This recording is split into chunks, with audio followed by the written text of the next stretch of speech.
Hello દોસ્તો, કેમ છો બધા? આઈ હોપ કે તમે બધા મજામાં થશો. ફરી એકવાર મારા નવા વ્લોગ સાથે તમારા બધાનું સ્વાગત છે.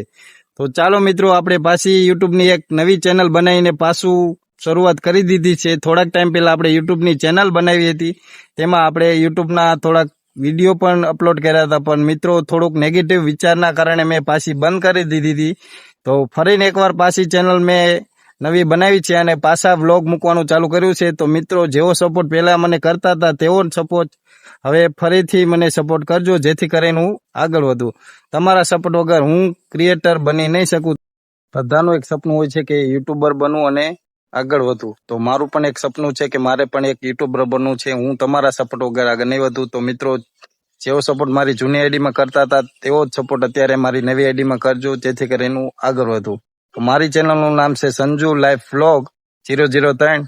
તો મિત્રો, જલ્દીથી સર્ચ કરો અને સબસ્ક્રાઇબ કરો અને મારા નવા નવા વિડીયો જોવા માટે અપડેટ લેતા આવ્યો. તો ચાલો મિત્રો, હું અત્યારે ગુજરાત રાજ્યના નાના એવડા ગામમાં રહું છું. હું તમને મારા એડ્રેસ આપી દઉં ગામનું. સુરેન્દ્રનગર જિલ્લો, તાલુકો મૂળી અને દેવપરા ગામ. ચાલો મિત્રો, તમને મિત્રો અમે અમારા ગામ આવી ગયા છીએ દેવપરા. તમે જોઈ શકો છો અમારા ગામનો બસ સ્ટેન્ડ. આ બસ સ્ટેન્ડ છે, આ રોડ છે, અમારા ગામની દુકાનો છે અને આ અમારું ગામ છે. તો ચાલો મિત્રો, હું તમને એન્ટર કરીને બતાવું અમારા ગામમાં જેવું છે નજારો અમારા ગામનો, દેવપરા ગામનો.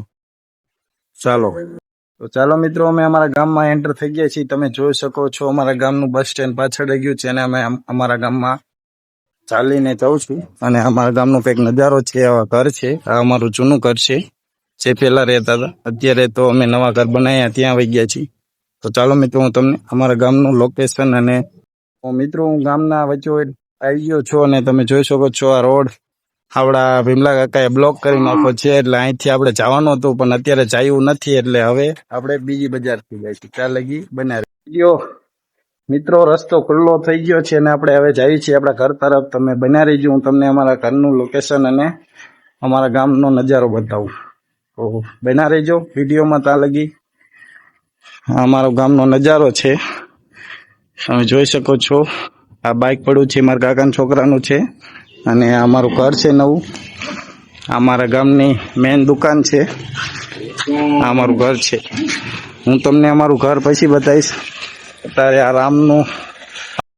તો મિત્રો, હું ગામના વચ્ચે આવી ગયો છો, જ્યાં ચાપો છે અમારા ગામનો. હનુમાન દાદાનું મંદિર છે. આ બધા છોકરા છે જે નિશાળે જાય છે.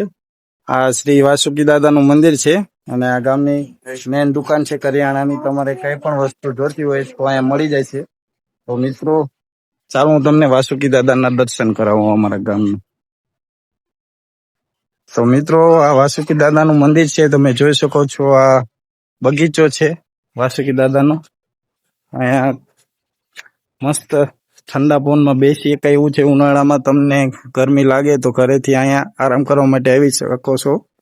અને કોઈ પણ પ્રસંગ હોય તો અહીંયા પ્રસંગ અમારો સારી રીતે નીકળી જાય છે. લગ્ન પ્રસંગ હોય અથવા માતાજીનું કંઈ કામ હોય.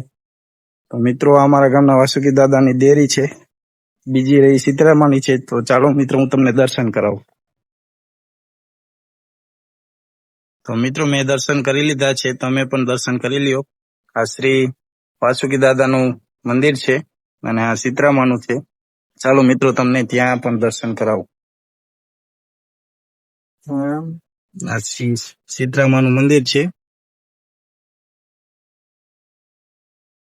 તો ચાલો મિત્રો, મેં તો અમારા ગામનો ઇન્ટ્રો દઈ દીધો. તમને અમારું ગામ કેવું લાગ્યું અને લોકેશન કેવું છે, એનો નજારો કેવો છે, તમને જો સારો લાગ્યો હોય તો કોમેન્ટમાં જય વાસુકી દાદા અને બગીચાનું વર્ણન કરજો કે કેવું લાગ્યું અમારું ગામ.